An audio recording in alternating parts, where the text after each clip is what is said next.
Hello beta, my name is Deepika Singh and I am your bio teacher from Bio Adda। Okay बेटा, आज का topic हमारा जो हम लोग पढ़ रहे थे उसी को, लास्ट टॉपिक जो पढ़ रहे थे उसी को आगे कंटिन्यू करेंगे। ये आपके CBSE का चैप्टर 8 है, वाई डू ऑर्गेनिज्म रिप्रोड्यूस।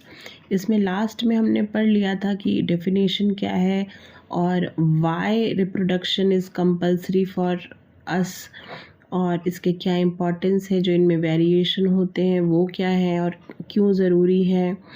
और इसके अलावा हमने इसमें पढ़ा था कि जो भी हम ऑर्गेनिज्म रिप्रोड्यूस करते हैं क्या वो पेरेंट की तरह ही सिमिलर होते हैं। ठीक है, ये सारी चीज़ें क्लियर हो चुकी थी। अगर आपने नहीं पढ़ी हैं, नहीं समझ में आई हैं, तो प्लीज़ दोबारा आप वीडियो को प्लीज़ चेक करो और दोबारा पढ़ो, बिल्कुल क्लियर हो जाएगा। ठीक है, तो आज का ये जो टॉपिक हम शुरू कर रहे हैं ये रिप्रोडक्शन है, मोड ऑफ रिप्रोडक्शन। ठीक है, ये बहुत इंपॉर्टेंट है, बहुत ध्यान से देखना। एग्ज़ाम में पूरे चांसेस हैं कि इनमें से कुछ ना कुछ आपको ज़रूर आएगा। ठीक है, चलिए, तो मोड ऑफ रिप्रोडक्शन में हमें पता है कि इसमें रिप्रोडक्शन में बेटा 2 टाइप्स होते हैं। ठीक है, चलिए हम इधर से देखते हैं। रिप्रोडक्शन में mode of reproduction by using a single organism. पहले इसी हेडिंग को हम समझ लेते हैं, यही सेम हेडिंग आपके NCERT में भी दी हुई है। Mode of reproduction using by a single organism, एक सिंगल ऑर्गेनिज्म के द्वारा रिप्रोडक्शन करना। ठीक है, उसको क्या कहते हैं? इसको कहते हैं जब एक पेरेंट इन्वॉल्व हो, ठीक है, रिप्रोडक्शन में, तो उसको कहते हैं एसेक्सुअल रिप्रोडक्शन। ठीक है, अब इसको फिर से समझते हैं। चलिए, क्या कहने का मतलब है? Reproduction in which new generation are created from a single individual is called a asexual reproduction. फिर से समझिए, जिस रिप्रोडक्शन में केवल सिंगल पेरेंट की ज़रूरत होती है, मदर या फादर या दोनों के गैमेट्स की ज़रूरत नहीं होती, किसी एक से ही काम हो जाता है। ठीक है, और वो अपना एक नया बेबी क्रिएट कर लेता है, ठीक है, अपने जैसा ही, तो उसको क्या कहते हैं बेटा? इस कंडीशन को, इसको कहते हैं एसेक्सुअल रिप्रोडक्शन। इस टाइप के रिप्रोडक्शन को एसेक्सुअल रिप्रोडक्शन कहते हैं, जिस रिप्रोडक्शन में केवल एक पेरेंट की ज़रूरत होती है। ठीक है, इस टाइप के रिप्रोडक्शन को एसेक्सुअल रिप्रोडक्शन कहते हैं। अब ठीक इसका अपोजिट होता है सेक्सुअल रिप्रोडक्शन। इसमें क्या होता है? इसमें 2 पेरेंट्स चाहिए, मदर और फादर, मेल और फीमेल। ठीक है, इसमें किसी एक के ही होने से आप अपना प्रोजेनी डेवलप कर सकते हो। ऐसे को एसेक्सुअल, और जिसमें 2 चाहिए कि नहीं भाई हम एक से तो नहीं कर पाएंगे, हमको तो 2 चाहिए। ठीक है, तो मदर और फादर दोनों के मिलने से जो नया बेबी आता है, ठीक है, इस कंडीशन को क्या कहते हैं? सेक्सुअल रिप्रोडक्शन कहते हैं। तो अभी हमें करके कंटिन्यू करना है, अभी हमें करना है एसेक्सुअल कंटिन्यू करना है। ठीक है, अब चलिए, इस टाइप का जो रिप्रोडक्शन होता है बेटा, एसेक्सुअल रिप्रोडक्शन जो होता है, वो ज़्यादातर जो सिंपल ऑर्गेनिज्म होते हैं, माइक्रो ऑर्गेनिज्म जो होते हैं, ये उनमें देखा जाता है। ठीक है, जिनमें कि एक ही पेरेंट के थ्रू नई प्रोजेनी डेवलप कर दी जाती है। ठीक है, लेकिन जो सेक्सुअल होता है उसमें क्या होता है? ये कॉम्प्लेक्स ऑर्गेनिजम्स में होता है, जैसे कि कुछ एनिमल, कुछ क्या लगभग सभी एनिमल्स हैं, ह्यूमंस हैं, ठीक है, और कुछ प्लांट भी होते हैं। ठीक है, जिनमें कि सेक्सुअल ऑर्गन्स होते हैं और ये उनके थ्रू सेक्सुअल रिप्रोडक्शन का प्रोसीजर करते हैं। चलिए, तो अब एसेक्सुअल रिप्रोडक्शन में बेटा हमें क्या क्या पढ़ना है? इनके बहुत सारे टाइप्स होते हैं, बहुत सारे इन द सेंस इनके 7 टाइप्स हैं। ठीक है, अब कौन कौन से हैं पहले इसको देख लें, फिर उसको डिटेल में पढ़ेंगे। तो पहला क्या है? Binary fission. ठीक है, बाइनरी फिजन। दूसरा है मल्टीपल फिजन। ठीक है, नॉर्मली इसको एक ही कहा जाता है फिजन। फिजन में 2 टाइप्स होते हैं, एक बाइनरी फिजन, एक मल्टीपल फिजन। ठीक है, तीसरा क्या है? फ्रेगमेंटेशन। ठीक है, 4th है बडिंग, और 5th है स्पोर फॉर्मेशन, 6th है रीजेनरेशन, और 7 है वेजिटेटिव प्रोपगेशन। ठीक है, तो चलिए पहला वाला हम शुरू करते हैं। इसका नाम क्या है? Binary fission. बाइनरी फिजन, जैसा कि हमने बताया कि बहुत सिंपल ऑर्गेनिज्म में होता है, तो इसका सबसे बेस्ट एग्जांपल आपके लिए अमीबा है। ठीक है, बहुत सिंपल है। तो अब इसमें कैसे है? in this process of reproduction in which a unicellular organism divide into two organelles. इसमें क्या होता है, जो एक यूनिसेलुलर जो सिंगल सेलुलर सेल होती है वो एक से दो में डिवाइड हो जाती है, ठीक है, मतलब दो डॉटर्स, एक से दो डॉटर बनने को क्या कहते हैं, बाइनरी। बाइनरी का मतलब ही बेटा टू होता है, फिजन का मतलब होता है डिवाइड होना, तो बाइनरी फिजन, ठीक है बेटा, बाइनरी का मतलब होता है डिवाइड होना और फिजन का मतलब होता है दो, ठीक है, तो बाइनरी फिजन मतलब दो में डिवाइड होना, ठीक है, क्लियर है ये बात।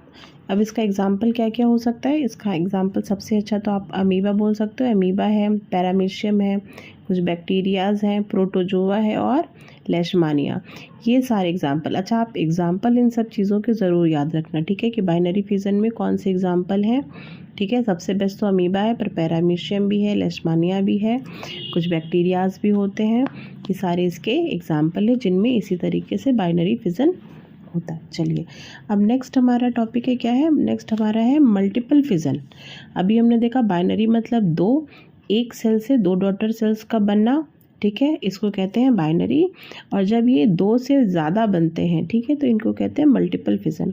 अब इसमें किस में होता है बेटा, ये भी यूनिसेलुलर ऑर्गेनिजम्स में होता है, ठीक है, और इससे एक इसका मल्टीपल फिजन का बहुत अच्छा है, मलेरिया पैरासाइट जो होता है उनमें ये मल्टीपल फिजन ही देखने को मिलता है। जो एक यहाँ पर ये बैक्टीरिया होता है मलेरिया पैरासाइट का, ठीक है, या एक और भी है प्लाज्मोडियम, जो ये मलेरिया पैरासाइट होते हैं, इनमें इसी तरीके का फिजन होता है, इनमें इसी तरीके का डिवीज़न होता है, इसीलिए इसको कहा जाता है मलेरिया पैरासाइट का जो ब्लड में बहुत तेज़ी से इसका असर आता है, मतलब बहुत हाई फीवर आता है, ठीक है। अभी समझते हैं इसको कैसे। देखिए इसमें क्या होता है, एग्जाम्पल जैसे कि हमने एक प्लाज्मोडियम का लिया हुआ है, प्लाज्मोडियम में ये एक हमारा न्यूक्लियस है, ठीक है। अब जब इसमें डिवीज़न होगा तो बेटा, तो ये जो न्यूक्लियस है अभी तक ऊपर हमने देखा था अमीबा में एक से डुअल मतलब दो हिस्सों में न्यूक्लियस बेटा, और उसके सारे भी जो भी जेनेटिक मटेरियल्स थे वो भी, ठीक है। अब इसमें भी क्या होगा, लेकिन इसमें एक से दो में नहीं बैठ रहा, देखो ये कितने मल्टीपल में है, बहुत सारे न्यूक्लियस बन गए, ठीक है। अब उसके बाद इनके सारे जो भी जेनेटिक मटेरियल्स, जो भी साइटोप्लाज्म, जो भी सारी चीज़ें थी, उसके साथ साथ वो सब बहुत सारे फॉर्मेशन हो गई, ठीक है। जब ये कंप्लीट हो गया सारा, ठीक है, अब उसके बाद क्या होगा, जो सेल वॉल होगी वो कहीं से एक रप्चर करेगी, ठीक है, रप्चर करेगी तो क्या होगा, जो ये सारे न्यूक्लियस थे, ठीक है, ये सारे बाहर निकल आएंगे, ठीक है, जो भी चीज़ें थी इसके अंदर वो सारी बाहर आ गई।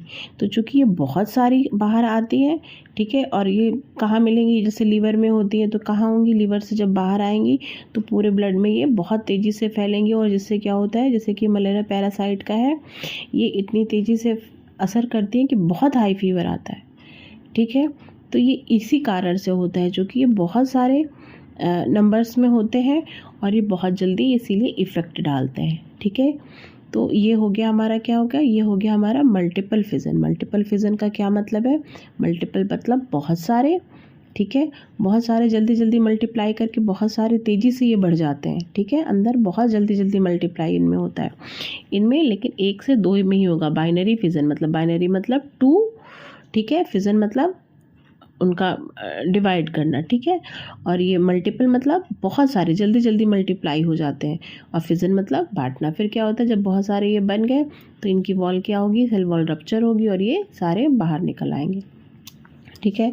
तो इसका एग्जाम्पल भी आप समझ गए, एक मलेरिया पैरासाइट और दूसरा प्लाज्मोडियम, ठीक है। अब चलिए, अब हम तीसरा देखते हैं। तीसरे में क्या है बेटा, तीसरा है फ्रेगमेंटेशन, ठीक है। फ्रेगमेंटेशन जो है, इसमें क्या होता है, ये एक simple multi cellular organism like अ, नेक्स्ट टॉपिक है हमारा फ्रेगमेंटेशन। फ्रेगमेंटेशन में क्या है, used by a simple multi cellular organism like spirogyra and C anemone, ठीक है। तो ये स्पाइरोगायरा और सी एनीमोन जो कि वाटर में रहने वाले एनिमल्स हैं, इनमें होता है, ठीक है।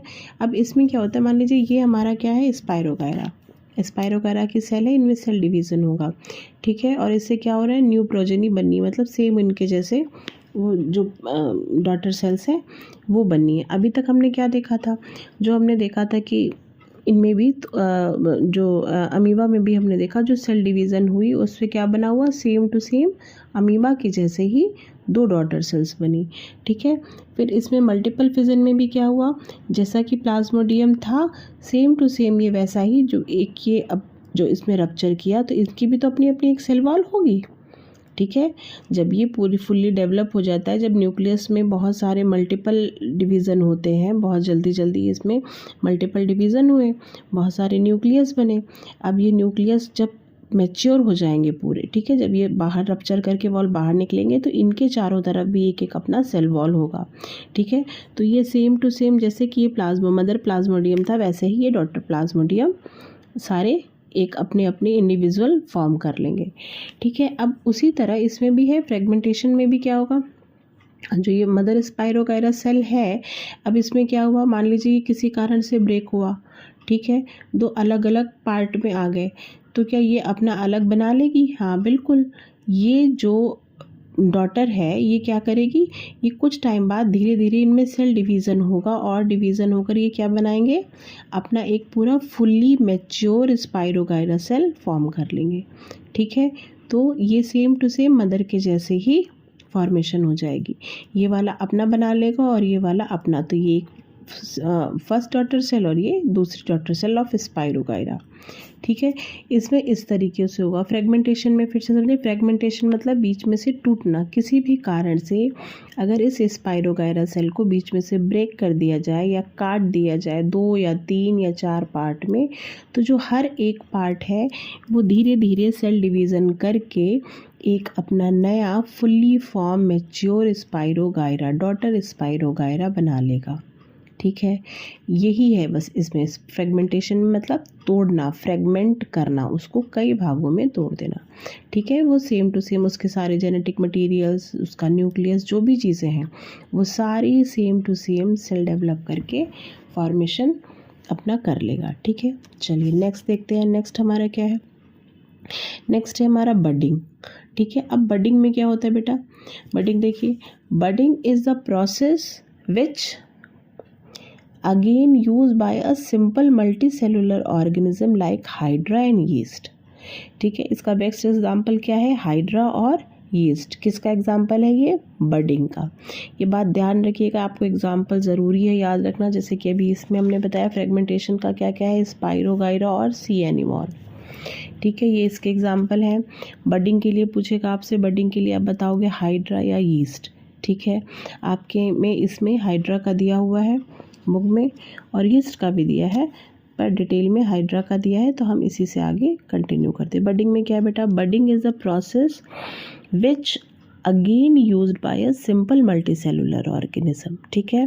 कौन कौन से मल्टीसेलुलर ऑर्गेनिज्म, जैसे कि हाइड्रा और यीस्ट। अब इसमें क्या होता है, बडिंग का मतलब होता है एक बड का फॉर्मेशन होना, किसी भी बॉडी पर, किसी भी ऑर्गेनल्स पर एक बड लाइक स्ट्रक्चर फॉर्म होना और उसका डेवलपमेंट होना, ठीक है। उससे नई प्रोजेनी का या बेबी का डेवलपमेंट होना। अब देखिए ये एक हाइड्रा का प्लांट है, ठीक है, हाइड्रा है एक ये। अब इसमें क्या होगा, इसकी ये टेंटिकल्स हैं, ठीक है, ये बॉडी है। अब यहाँ पर नीचे से एक बड लाइक स्ट्रक्चर फॉर्म हो जाएगा, ठीक है, ऐसे बड लाइक स्ट्रक्चर ऐसा फॉर्म होगा। फिर इसमें सेल डिवीज़न होगा, सेल डिवीज़न होकर क्या होगा, ये जैसा इसका सारे जेनेटिक मटेरियल्स इसके भी इधर आएंगे और क्या होगा, जब डुप्लीकेशन होगा सेम इसके जैसा ही यहाँ पर एक छोटा प्लांट डेवलप हो जाएगा, न्यू हाइड्रा। जब ये फुल्ली मैच्योर हो जाएगा, इसके भी टेंटिकल्स आ गए, सारे जेनेटिक मटेरियल्स जो भी हैं वो सारे जब इसमें ये मैच्योर हो जाएगा, ठीक है, तब क्या होगा, चाहे ये पानी के धक्के से चाहे हवा से, ये क्या होगा, यहाँ से ब्रेक हो जाएगा। पहले नहीं टूटेगा, अगर पहले टूटेगा तब तो फिर एग्जिस्ट ही नहीं कर पाएगा। जब ये फुल्ली मैच्योर हो जाएगा तब ये क्या होगा, ये यहाँ से ब्रेक हो जाता है। अब ब्रेक होने के बहुत सारे रीज़न है, मान लीजिए तेज़ वेव आ रही हो, ठीक है, बहुत तेज़ हवा हो, जिस भी किसी कारण से किसी धक्के से ये यहाँ से टूट जाएगा और ये अपना एक नया मिट्टी में गिरेगा या पानी में, सॉरी मिट्टी में नहीं पानी में गिरेगा, तो ये वहाँ पर अपना सर्वाइवल शुरू कर देगा, ठीक है। ये अपना मदर और ये डॉटर जो हाइड्रा है वो अपना सर्वाइवल शुरू कर देगा। इसी तरह ईस्ट में क्या होता है, ईस्ट में भी ऐसे ही होता है बेटा। ये मान लीजिए ईस्ट है, ईस्ट में क्या हुआ, एक बर्ड लाइक स्ट्रक्चर यहाँ पर फॉर्म हुआ, छोटा सा, फिर धीरे धीरे ये क्या हुआ, इसमें भी सेल डिवीज़न हुआ और इसने भी सेम मदर के जैसा ही यहाँ पर अपना फॉर्मेशन कर लिया और धीरे धीरे ये मैच्योर हो जाएगा। ठीक है, इस तरीके से ये बडिंग का फॉर्मेशन होता है। बडिंग में केवल यही है कि यहाँ पर एक बड लाइक स्ट्रक्चर फॉर्म होता है, जब इसका ग्रोथ होता है इसमें सेल डिवीज़न होता है, फिर ये अपने आप यहाँ से जब मैच्योर हो जाएगा तो यहाँ से ये ब्रेक हो जाएगा, टूट जाएगा और ये अपना सर्वाइवल करने लगेगा और ये अपना एग्जिस्टेंस मेंटेन करेगा। ठीक है, तो ये हमारा क्या है, ये हमारा है बडिंग। इससे प्रोजेनी सेम टू सेम वो अपने डेवलप करते हैं इस प्रोसेस से, बडिंग के थ्रू। अब फिफ्थ हमारा क्या है, रीजनरेशन। देखिए रीजनरेशन बहुत इंपॉर्टेंट है, आपको नॉर्मली अपने घरों में भी देखने को मिल जाएगा इसका एग्जांपल, अभी हम इसको आगे डिटेल बताएंगे। देखिए simple multi cellular organism like planaria and hydra, इसमें भी हाइड्रा का भी एग्जांपल है। ठीक है, क्या क्या है, प्लेनेरिया और हाइड्रा। अभी एग्जांपल हम किसका लेकर चल रहे हैं, प्लेनेरिया का। अब देखिए प्लेनेरिया में क्या होता है, प्लेनेरिया ये एक ऑर्गेनिज्म है, मल्टी सेलुलर ऑर्गेनिज्म है। अब देखिए रीजनरेशन, आपको नाम से ही समझ में आ रहा है, जनरेशन मतलब नया प्रोजेनी आगे डेवलप होना, री मतलब दोबारा से कुछ नया डेवलपमेंट होना, वैसा ही जैसा पुराना था। ठीक है, तो अब ये एक प्लेनेरिया है, अगर किसी कारण से एक्सीडेंटली या आप जानकर भी इसको कई पार्ट में डिवाइड कर दो, मान लो जैसे हमने ये 3 पार्ट में डिवाइड किया है। ठीक है, तो इससे क्या होगा, क्या हर पार्ट अपना एक नया बना लेगा कि नहीं, ऐसा ही रहेगा। अब देखो इसमें बहुत चीज़ें ध्यान से समझने वाली हैं। अभी हमने बताया कि जो भी अभी तक हमने पढ़ा, जैसे कि अभी हमने ये बताया आपको, हाइड्रा का ही एग्जांपल इसमें दिया था। तो जो ये बड था, यहाँ पर बडिंग फॉर्मेशन हुई और जो भी जेनेटिक मटेरियल थे, जो भी इसमें न्यूक्लियस, सारी चीज़ें इसने ग्रोथ की और जब ये मैच्योर हो गया तब ये टूटा। ठीक है, सेम टू सेम इसमें क्या हुआ, डुप्लीकेशन हुआ। ठीक है, फिर ये टूटा, ये अपनी डॉटर हाइड्रा इसने बना लिया। ठीक है, अब वैसा ही बेटा कुछ यहाँ भी होगा, यहाँ भी सेल डिवीज़न तो होगा। कैसे सेल डिवीज़न होगा, बॉडी 3 पार्ट में बढ़ गई। ठीक है, तो अब जो इसके अंदर सेल थे, जो मान लो ये फर्स्ट पार्ट है, ये सेकंड पार्ट है और ये थर्ड पार्ट है, तो फर्स्ट पार्ट के अंदर जो रीजनरेशन जिनमें होता है, मल्टी सेलुलर ऑर्गेनिज्म जैसे कि प्लेनेरिया है, इनमें जो सेल्स होती हैं वो रीजनरेशन के फीचर को शो करती है। मतलब इनमें डिवीज़न होगा और रीजनरेशन मतलब ये अपने जैसे ही सेल को डेवलप करेंगी। ठीक है, लेकिन अगर पार्ट 1 पे फेस है तो ये वैसी ही सेल को डेवलप करेंगी, मतलब एक फेस और बना लेंगी, नहीं। जब इन सेल्स में रीजनरेशन होता है, इनमें वेरिएशन नहीं, जब इनमें डुप्लीकेशन होता है तो क्या होता है, इनमें चेंजेस आते हैं कुछ। ठीक है, इनके सेल डिवीज़न में कुछ चेंजेस आते हैं और वो कैसे चेंजेस होते हैं, जो भी जेनेटिक मटेरियल, जो भी चीज़ें आ रही है ना बेटा, तो उनको पता होता है कि इस पार्ट की अब हमें ज़रूरत नहीं है, ये तो है ही है हमारे पास, हमें पार्ट 2 और पार्ट 3 के सेल्स को डेवलप करना है। तो ये सेल्स चेंज करती हैं अपने आप को और पार्ट 2 और पार्ट 3 के रिक्वायरमेंट वाले सेल्स को फॉर्म करती हैं और एक नया प्लेनेरिया फॉर्म करती हैं। ठीक है, सेल डिवीज़न तो होगा, सेल डिवीज़न सेम होगा। अब जैसे ये मिडिल पार्ट वाला है बॉडी, ठीक है, तो जो इसमें सेल्स होंगी वो भी अपने आप को रीजनरेट करेंगी। ठीक है, इनमें भी सेल डिवीज़न होगा, लेकिन अब वो सेल डिवीज़न पेट की तरह, जो इसका मिडिल पार्ट है इसी की तरह थोड़ी ना होगा कि 2 पेट बनाने। अब वो उनको पता है कि जो अब हमें सेल डिवीज़न करना है उनमें हमें पार्ट 1 और पार्ट 3 इनके जैसे सेल ऑर्गेनल्स बनाने हैं, इनके जैसे सेल्स को डेवलप करना है, तब हमारी बॉडी कंप्लीट होगी। तो ये क्या करते हैं, इन सेल्स में वो चेंजेस आते हैं और ये पार्ट 1 और पार्ट 3 की तरह जो सेल्स होती हैं उनको फॉर्म करके फुल बॉडी का डेवलपमेंट करती हैं। वैसे ही पार्ट 3 के साथ होगा कि पार्ट 1 और पार्ट 2 के सेल्स को ये फॉर्म करते हैं। ठीक है, सेल डिवीज़न में, और ये एक फुल बॉडी प्लेनेरिया की फॉर्म करते हैं। इसी को कहते हैं रीजनरेशन। आप इसको 3 की जगह अगर 4 हिस्सों में भी बांटोगे तो ये दोबारा फॉर्मेशन कर लेंगे। जैसे हमने कहा था आपको कि आप इसका एग्जाम्पल अपने घर में भी देख सकते हो। अब देखो ध्यान करिए, जैसे हम देखते हैं घरों में हमारे लीजर्ड्स होती हैं, ध्यान है, लीजर्ड की अगर किसी भी कारण से आप टेल को काट दीजिए या कट जाए तो उसमें रीजनरेशन, वहाँ पर उनके सेल्स में उनके केवल टेल की, यानी कि सिर काट दोगे तो सिर निकल आएगा, ऐसा कुछ नहीं होने वाला, उनके केवल उस टेल के पार्ट में रीजनरेशन के सेल्स होते हैं। Multi cellular organism like planaria और हाइड्रा तो है ही, इनमें पूरी बॉडी में होता है। अब इसको कहीं से भी काटो, कहीं से भी बेड का डेवलपमेंट हो, ठीक है, जैसे कि अभी अब आपने प्लेनेरिया का देख लिया, ठीक है, अब वैसे ही हाइड्रा में भी है, ठीक है, अभी दिखा रहे हैं, 1 मिनट आपको, देखो जैसे ये हाइड्रा में भी है, ठीक है, आप इसको कहीं से भी काटोगे तो यहाँ से एक नया प्लांट निकल आएगा, ठीक है।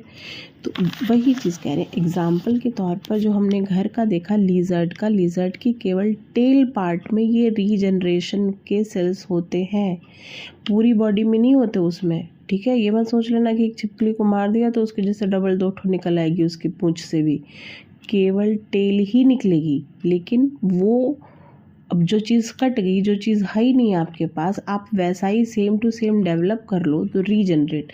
ऐसा नहीं कि हमारे हाथ कट जाए या हमारे पैर कट जाए तो हम सोचें मेरे में भी रीजनरेशन है, सब में नहीं होता, ठीक है। तो ऐसा कुछ नहीं होना। तो multi cellular organism like planaria और हाइड्रा में ही कुछ ऐसे सेल्स होते हैं जो कहीं से भी आप उनको काटोगे तो वो एक नया सेल डिवीज़न करके और एक पूरी फुल बॉडी की तरह सेल को बनाते हैं और अपना एक फुल बॉडी स्ट्रक्चर कंप्लीट करते हैं, ठीक है। तो एक से कितने बन गए रिप्रोडक्शन होके, यही प्रोसेस है इनके यहाँ। इनके में क्या है, इसी रीजनरेशन प्रोसेस के थ्रू ये अपना डेवलपमेंट और रिप्रोडक्शन करते हैं और अपनी जैसी प्रोजेनी डेवलप करते हैं, ठीक है। तो हेड पार्ट से भी एक हुई, एक मिडल पार्ट से भी हुई और एक टेल पार्ट से भी प्लेनेरिया का डेवलपमेंट हुआ। इस तरीके से इसको कहेंगे रीजनरेशन, ठीक है। चलो अब इसको ज़रा सा क्लियर कर लें, हाउ रीजनरेशन हैपन, कैसे होता है। अब इसको ज़रा हम देख लें, रिटन में आप कैसे समझोगे इसको, देखो, different body part have a different type of cell, different body part have a different type of cell. जो हेड के लिए सेल ज़रूरत है कि उनमें आईज होनी चाहिए, नोज़ होनी चाहिए, उनमें वैसे सेल्स होंगे जो वो डेवलप करेंगे। मिडिल पार्ट में आपका स्टमक है कि कौन सी मसल्स हैं कि जो भी है उसके लिए वैसे ही सेल्स स्पेसिफिक होंगे, टेल पार्ट के लिए टेल के जैसे स्पेसिफिक होंगे, वही चीज़ है। Different body part have a different type of cell, ठीक है।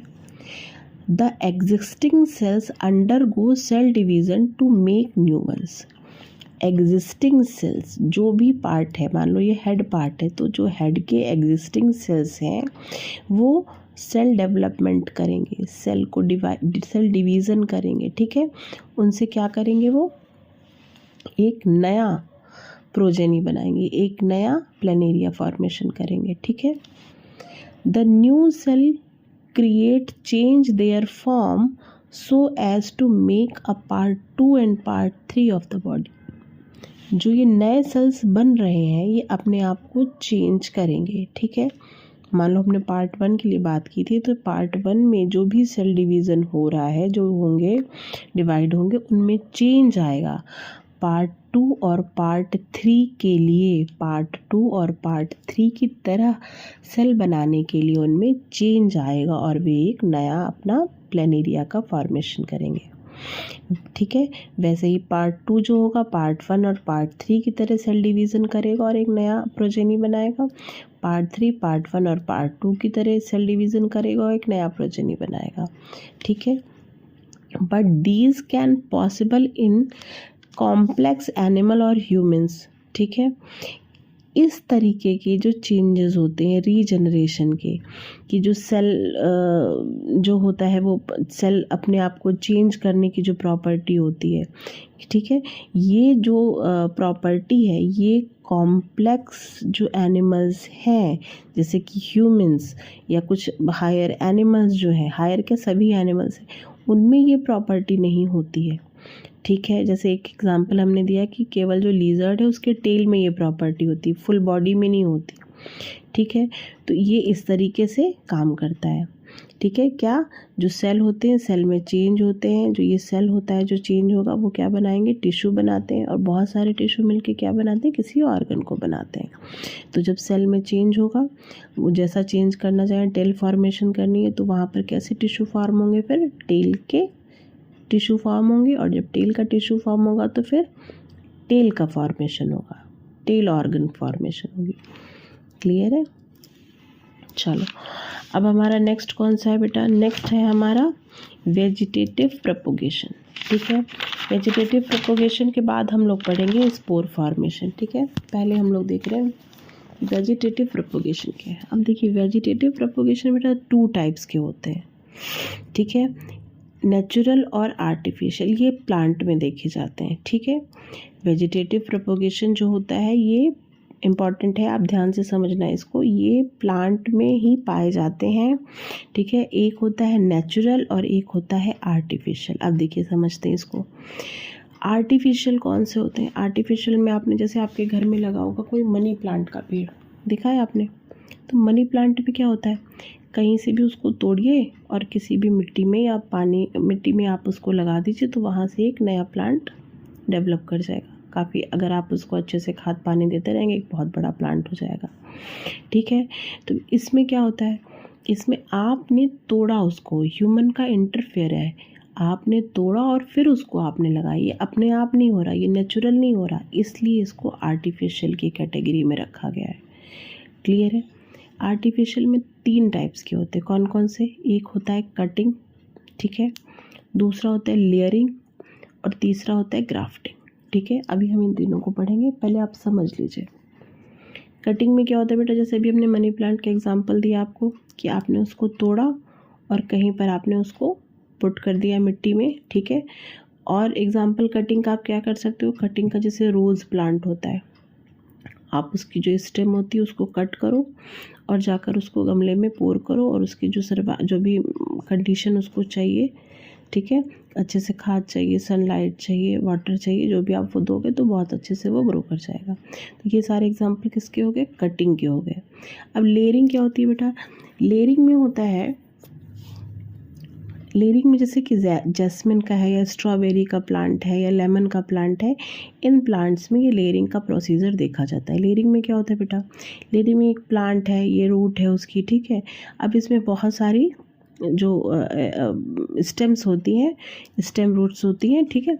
तो वो क्या होती हैं, उनमें से कोई भी एक स्टेम को उठाकर आप दूसरी जगह इम्प्लांट कर दीजिए, अंदर डाल दीजिए, ठीक है। उनमें रूट्स भी होती हैं हल्की, जब आप उसको लगा रहने देंगे मिट्टी में काफ़ी टाइम के लिए, उनमें आप खाद पानी डालते रहिए तो क्या होगा, धीरे धीरे वहाँ से रूट का फॉर्मेशन होने लगता है, उस स्टेम से रूट का फॉर्मेशन होने लगता है जब सारी फेवरेबल कंडीशन उसको मिल जाए, ठीक है। फिर धीरे धीरे क्या होता है, प्लांट जर्मिनेट होता है, ठीक है। जब उस पर लीफ आ जाए, अच्छे से प्लांट ग्रो कर जाए, थोड़ा सा बड़ा हो जाए, तो आप अगर इस स्टेम को कट भी कर दोगे तो भी ये प्लांट अपना सेल्फ सर्वाइव करेगा, क्योंकि इसके पास अब रूट आ गई है, अब उसको इसकी ज़रूरत नहीं है, ठीक है। तो जो भी न्यूट्रिएंट्स, जो भी इसको चीज़ें अपनी लाइफ के लिए चाहिए वो सारी उस रूट से वो कवर कर लेगा और सेल्फ फोटोसिंथेसिस करके अपना लाइफ प्रोसेस कंटिन्यू करेगा।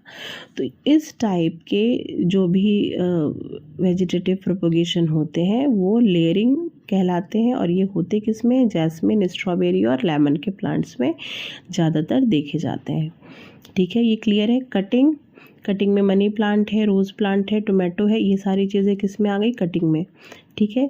ये सारे नेचुरल नहीं, ये आर्टिफिशियल में आ रहे हैं, ठीक है। आर्टिफिशियल में कटिंग देख ली हमने, लेयरिंग देख ली, अब है थर्ड ग्राफ्टिंग। ग्राफ्टिंग में क्या होता है बेटा, ग्राफ्टिंग में ये होता है जैसे कि हमने रोज़ का ही प्लांट बोला, रोज़ में आपको पता है बहुत सारे कलर्स होते हैं, रेड भी होते हैं, वाइट भी होता है, पिंक भी होता है, ब्लैक भी, बहुत सारे कलर्स होते हैं। मान लीजिए हमने कोई रेड रोज़ लिया, ठीक है, और रेड रोज़ की हमने एक स्टेम काटी और उसको एक जगह प्लांट में लगा दी, ठीक है। अब ड्राफ्टिंग के लिए लगा दी, और एक हमने ले लिया उस पर से रेड के साथ हमने एक वाइट फ्लावर की जो स्टेम थी रोज़ प्लांट की स्टेम, उसको भी ले ली, एक रेड ले ली, एक वाइट की प्लांट की स्टेम ले ली, और दोनों को एक साथ एक के ऊपर एक रख के बहुत टाइट एक प्लास्टिक से उसको रैप करके धागे से खूब अच्छे से बांध दिया, ठीक है। अब क्या होगा, कुछ टाइम बाद जब इसमें आप सारे जो खाद पानी आप देते रहोगे, सनलाइट मिलती रहेगी, तो क्या होगा, धीरे धीरे यहाँ से प्लांट डेवलपमेंट शुरू हुआ। ठीक है। तो अब इस प्लांट में दोनों प्लांट के कैरेक्टर्स आएंगे, मीन रेड फ्लावर भी होगा, वाइट भी डेवलप होगा। ठीक, क्योंकि इसमें दो प्लांट की स्टेम है। इस तरीके को क्या कहते हैं, ड्राफ्टिंग। ड्राफ्टिंग में क्या होता है बेटा, दो अलग अलग टाइप के जो प्लांट के स्टेम होते हैं उनको जोड़ के कोई एक नया प्लांट बनाना, नए वेरिएशन के साथ उस प्लांट को रखना। जैसे उसके कलर चेंज कर सकते हो आप, साइज़ कोई फ्रूट का ले लो, ठीक है, कि कोई फ्रूट जैसे कि है बड़ा है, साइज़ उसका आपको बड़ा रखना हो, ठीक है, और मीठा वाला भी हो तो मीठा भी रखना हो, तो ये दो कैरेक्टर्स लेकर आप एक साथ उसको ड्राफ्टिंग करके एक नया, कि उसका साइज़ भी बहुत बड़ा है और जो फ्रूट हो वो मीठा भी बहुत हो। ठीक है। तो इस तरीके से आप उसमें वेरिएशन भी कर सकते हो, चेंज भी कर सकते हो। ठीक है। तो इस टाइप को क्या बोलते हैं, ग्राफ्टिंग बोलते हैं। ये ज़्यादातर किस में देखी जाती है, रोज़ प्लांट है, बोगनवेलिया है, बहुत सारी चीज़ों में आप कर सकते हो। ठीक है। तो ये हो गई ग्राफ्टिंग। अब देखो बेटा नेचुरल, अभी तक हमने ये सब क्या देखा, आर्टिफिशियल के अंडर में देखा। नेचुरल में क्या है, नेचुरल में देखो जैसे कभी कभी क्या होता है, इसमें हमारा ह्यूमन का इन्वॉल्वमेंट नहीं होगा कि हमने उखाड़ा लगाया कहीं, ठीक है, प्लांट के स्टेम को काटा फिर लगाया या ग्राफ्टिंग, ये सब नहीं करना। ये अपने आप होने वाले प्रोसीजर है। ठीक है। इनमें क्या है, जैसे एक खाली फील्ड पड़ी हुई है, ठीक है, जैसे उनमें कुछ नहीं है, सारी घास वास सूख चुकी है, अब लेकिन जब उस पर पानी पड़ा तो पानी पड़ने से क्या हुआ, आप देखोगे कुछ टाइम बाद कहीं कहीं पर वहाँ पर जो घास होती है वो ग्रीन ग्रीन कलर की दोबारा डेवलप कर जाती, ग्रोथ कर जाती है। तो ये अपने आप कैसे ग्रोथ कर गई, जो उसमें जो ग्रास के जो भी सूखी ग्रास पड़ी थी, ठीक है, तो उनमें क्या हुआ, उनमें जब वो पानी पड़ा तो उनके जो सेल्स थे वो सरवाइव कर गए, कंडीशन फेवरेबल मिली और वो सरवाइव कर गए। जो सरवाइव कर गए वो क्या हुआ, बढ़ गए, ग्रोथ कर गए। ठीक है। तो इस टाइप के जो रिप्रोडक्शन होता है, मतलब वो दोबारा अपने आप को बड़ा कर लिया और अब उनकी लाइफ प्रोसेस कंप्लीट होगी, उनका एग्जिस्टेंस कंप्लीट होगा। तो इस टाइप में क्या हुआ, जब वो दोबारा ग्रीन हो गए, इसमें हमारा इन्वॉल्वमेंट कहीं नहीं था, ये अपने आप ही साफ हुआ, पानी बरसा और जो वो डेड पड़े थे प्लांट वो दोबारा अलाइव हो गए। ठीक है। तो ये एक एग्जांपल हो गया नेचुरल का। ठीक है। और ये क्या हो गया, आर्टिफिशियल का, वेजिटेटिव प्रोपोगेशन। ठीक है। अब देखिए बेटा इसमें एक और क्या है टॉपिक हमारा, ग्राफ्टिंग आपको समझ में आ गई। अब प्लांट में देखिए कुछ चीज़ें और पूछते हैं बेटा, प्लांट के रिप्रोडक्टिव पार्ट कौन से होते हैं आपको पता होने चाहिए, और वेजिटेटिव पार्ट कौन से होते हैं ये भी आपको पता होना चाहिए। रिप्रोडक्टिव पार्ट वो होते हैं जिनके थ्रू प्लांट रिप्रोडक्शन में पार्ट लेते हैं, जैसे कि फ्लावर और सीड, ये सेक्सुअल रिप्रोडक्शन में हम पढ़ेंगे आगे इनके बारे में। ठीक है। और जो वेजिटेटिव पार्ट होते हैं वो क्या क्या होते हैं बेटा, जैसे रूट होते हैं, स्टेम होती हैं, लीफ होते हैं। ठीक है। अब देखिए कुछ, जैसे कि इसमें देखिए कितने तरीके से कटिंग करके भी हम रिप्रोडक्शन कर लिए, मतलब नया प्लांट बन गया, केवल काट के आपने कहीं भी लगा दिया और एक नया प्लांट, बेबी प्लांट डेवलप कर गया। लेयरिंग के थ्रू भी आपने इस प्लांट से एक स्टेम लिया, यहाँ पर लगाया और एक नया प्लांट डेवलप हो गया। ग्राफ्टिंग के थ्रू भी आपने दो अलग अलग टाइप का लिया और एक नया प्लांट आपने डेवलप कर लिया। ठीक है। इसी तरह कुछ लीफ होती हैं। ठीक है। कौन सी लीफ होती है, जिनको कहते हैं ब्रायोफाइलम लीफ। ठीक है। इन लीव्स में क्या होता है बेटा, ये लीव्स में ना इनके चारों तरफ कुछ बडिंग होती है, जैसे ये लीफ है ना, अब इनके चारों तरफ छोटी छोटी बड्स से निकले होते हैं। ठीक है। सारे पूरे लीफ पर होते हैं ऐसे। अब अगर आप इस ब्रायोफाइलम लीफ को, ठीक है, इस ब्रायोफाइलम लीफ को, केवल लीफ को, ठीक है, अगर आप मिट्टी में कहीं पर भी दबा दो और पानी और खाद डालते रहो तो इस लीफ के थ्रू भी आप नया प्लांट जर्मिनेट कर सकते हो, डेवलप कर सकते हो। मतलब आप एक नया बेबी प्लांट डेवलप कर सकते हो इस पुरानी लीफ से। ठीक है। इस टूटी हुई लीफ से भी। तो क्या हुआ, ये वेजिटेटिव पार्ट हमारे कौन कौन से बेटा, रूट है, स्टेम है और लीफ। रूट में क्या कर, जैसे स्वीट पोटैटो, ठीक है, स्टेम का नॉर्मल पोटैटो और लीफ के लिए ब्रायोफाइलम लीफ, ये सारे जो पार्ट हैं इनके थ्रू भी रिप्रोडक्शन होता है। ठीक है, रिप्रोडक्शन इन द सेंस इनके थ्रू नए प्रोजेनी का डेवलपमेंट, नए प्लांट का डेवलपमेंट होता है। ठीक है, तो इनको क्या कहेंगे, ये वेजिटेटिव पार्ट हैं प्लांट के और ये रिप्रोडक्टिव पार्ट हैं प्लांट के, जिनके थ्रू नए प्रोजेनी का डेवलपमेंट होता है। क्लियर है? चलिए अब लास्ट है हमारा स्पोर फॉर्मेशन। ठीक है, स्पोर फॉर्मेशन में क्या है बेटा, पहले तो आप देख लो ये होता किन में है। ये एक सिंपल मल्टी सेलुलर ऑर्गेनिज्म में पाए जाते हैं, जैसे कि राइजोपस है। ठीक है, राइजोपस, अब देखिए राइजोपस में इसमें क्या होता है, ये मान लीजिए एक राइजोपस का प्लांट है। ठीक है, ये स्टेम है, ये नीचे हाइफी है जिसको रूट कहिए वो है, और ये इनके स्पोरेंजियम है। जो ये आप राउंड स्ट्रक्चर देख रहे हो, इनको क्या कहते हैं, स्पोरेंजियम, और इसके अंदर क्या होंगे, स्पोर्स होंगे बहुत सारे। ठीक है, स्पोर्स होंगे, धीरे धीरे ये मैच्योर होंगे, फुल्ली डेवलप होंगे, जो भी नेसेसरी चीज़ें हैं इनकी सारी जब इनके अंदर आ गई, तब क्या होगा, जब इन्वायरमेंट इनका फेवरेबल होता है, इनके ऊपर एक लेयर होती है, प्रोटेक्टिव लेयर। ठीक है, जब इन्वायरमेंट इनके फेवरेबल में होता है तो क्या होता है, ये रप्चर करती है, इनकी जो वॉल होती है, और सारे स्पोर्स बाहर निकल आते हैं। ठीक है, बाहर निकल कर ये दूर दूर तक हर जगह हवा में एयर के थ्रू फैलते हैं। ठीक है, अब जहाँ पर इनको सॉइल में गिरे, ठीक है, जहाँ भी ये गिरे, अगर वहाँ पर इनको फेवरेबल कंडीशन मिल गई तो ये नया राइजोपस फॉर्मेशन कर लेते हैं। ठीक है, तो ये स्पोर के थ्रू अपना रीजनरेशन करते हैं, ये स्पोर्स के थ्रू अपना रिप्रोडक्शन करते हैं और अपने नई प्रोजेनी का डेवलपमेंट करते हैं। ठीक है, अब इसमें बहुत सारे मिलियन ऑफ स्पोर्स होंगे। ठीक है, ये बहुत सारी जगह के, लेकिन इसमें से बनते कितने हैं, जो केवल फेवरेबल कंडीशन तक पहुंचते हैं वही डेवलप करते हैं राइजोप्लस प्लांट का। ठीक है, चलिए इसको समझते हैं कैसे। इसको और क्या कहते हैं बेटा, इस राइजोपस को और क्या कहा जाता है, इसको कहते हैं ब्रेड मोल्ड भी कहते हैं। आपने देखा होगा, अगर कभी ब्रेड को आप खाली छोड़ दो, मतलब थोड़ी बासी हो गई हो, पुरानी ब्रेड हो गई हो, तो उसके ऊपर फंगस की तरह कुछ कुछ ऐसे स्ट्रक्चर आ जाते हैं ब्लैक ब्लैक कलर के। ये क्या होते हैं, ये यही राइजोपस होते हैं बेटा। ठीक है, अब जो भी स्पोर फटे, मतलब स्पोर्स बाहर निकले, ठीक है, इस स्पोरेंजियम की जो वॉल थी उससे जब ये स्पोर्स बाहर निकले तो क्या हुआ, ये इसी ब्रेड पर गिरे। जो भी फूड मटेरियल आपका बासी रोटी रखी हो या जो भी रखा हो, मान लीजिए ब्रेड पर गिरे। ठीक है, तो ब्रेड पे क्या हुआ, क्योंकि इसमें बहुत सारे स्पोर्स निकलते हैं तो यहाँ पर बहुत सारे पड़े होंगे। ठीक है, मान लीजिए एक ब्रेड पर बहुत सारे आ गए, 10-15 आ गए। ठीक है, अब ये जो 10-15 हैं, अब इनको कंडीशन फेवरेबल मिल गई, वो मॉइस्चर मिल रहा है, वो हीट मिल रही है, वो पानी मिल रहा है, सारी चीज़ें मिल रही, तो जल्दी जल्दी ये क्या हुआ, राइजोपस डेवलप किए अपना, ये मैच्योर हुए, इन्होंने और स्पोर इकट्ठा किए अंदर, और कंडीशन फेवरेबल थी ही, इन्होंने फिर से वॉल ब्रस्ट की और बहुत सारे, मतलब बहुत सारे एक साथ कुछ ही टाइम में बहुत सारे डेवलपमेंट होकर ये स्पोर फॉर्मेशन होके ब्रेड को पूरी तरह से ये ख़त्म कर देता है। ठीक है, अब देखिए कैसे होता है ये procedure. This is a protective layer around sporangia to protect delicate spore against a bad environment. जो ये स्पोर्स होते हैं, स्पोरेंजिया के चारों तरफ एक प्रोटेक्टिव लेयर होती है इस स्पोर को प्रोटेक्ट करने के लिए बाहर की इन्वायरमेंट से। ठीक है, फिर क्या है, when the outside environment is favourable the protective layer bust and spore came out to give birth to new rhizopus in soil. ठीक है, इन सॉइल और other food material like roti and bread and etcetera.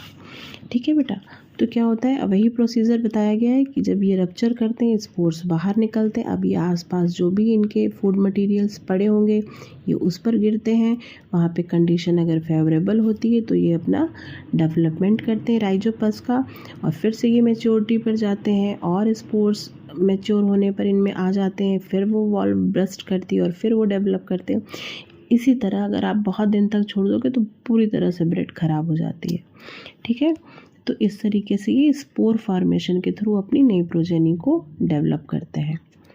ठीक बेटा, तो आज का topic हमारा यहीं पर ख़त्म हो रहा है। अभी तक हमने क्या देखा, हमने देखा कि जो हमारा था कि रिप्रोडक्शन में हमारा मोड ऑफ रिप्रोडक्शन हमने पढ़ लिया है, ठीक है। और जो मोड ऑफ रिप्रोडक्शन हमने पढ़ लिया। अब हमें देखना है एसेक्सुअल रिप्रोडक्शन के बाद sexual reproduction. Mode of reproduction में 2 टाइप्स थे, एसेक्सुअल और सेक्सुअल। तो अभी हमने इसमें क्या देख लिया, हमने देख लिया कि ये सेक्सुअल रिप्रोडक्शन में जितने टाइप्स होते हैं वो हमने सारे पढ़ लिए। कौन कौन से टाइप्स थे हमारा बाइनरी फिजन था, multiple fission, fragmentation, budding, spore formation, regeneration और वेजिटेटिव प्रोपोगेशन। ये सारी चीज़ें हमने कवर कर ली। अगर नहीं समझ में आया आप दोबारा वीडियो को बैक करके चेक करना, देखना, ठीक है। अब हमको क्या पढ़ना है बेटा, अब हमें पढ़ना है सेक्सुअल रिप्रोडक्शन। इसको प्लांट में भी पढ़ेंगे और एनिमल्स और ह्यूमंस में भी पढ़ेंगे, ठीक है। चलिए अब नेक्स्ट वीडियो में हम इस चीज़ को कवर करेंगे। चलिए, थैंक यू।